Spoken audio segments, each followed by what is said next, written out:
England ವಿರುದ್ಧ ಟೆಸ್ಟ್ನಲ್ಲಿ ಭಾರತಕ್ಕೆ ರೋಚಕ ಜಯ. 5ನೇ ಪಂದ್ಯ ಗೆದ್ದು ಸರಣಿ ಸಮಬಲ. ಸಿರಾಜ್ ಮಾರಕ ದಾಳಿಗೆ ಶಿರಬಾಗಿದ ಆಂಗ್ಲರು.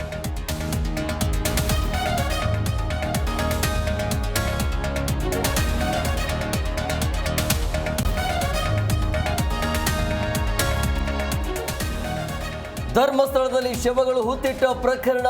ಬಂಗ್ಲಾಗುಡ್ಡದಲ್ಲಿ ಮತ್ತೊಂದು ಅಸ್ಥಿಪಂಜರ ಪತ್ತೆ.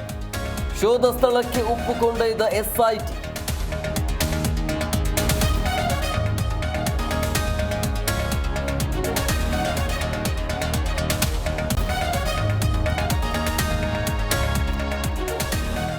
ನೇಹಾ ಹತ್ಯೆ ಆರೋಪಿಗೆ ಜೈಲೇ ಗತಿ. ಆರೋಪಿ ಫಯಾಜ್ ಜಾಮೀನು ಅರ್ಜಿ ವಜಾ. ಹುಬ್ಬಳ್ಳಿ 1ನೇ ಹೆಚ್ಚುವರಿ ಜಿಲ್ಲಾ ಕೋರ್ಟ್ ಆದೇಶ.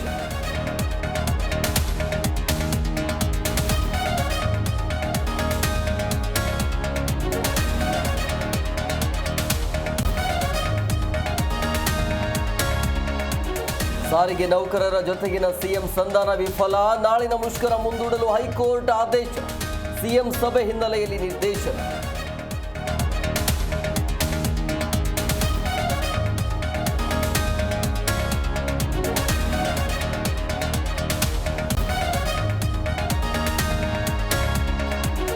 ಜಾರ್ಖಂಡ್ ಮಾಜಿ ಸಿಎಂ ಶಿಬು ಸೊರೆನ್ ವಿಧಿವಶ.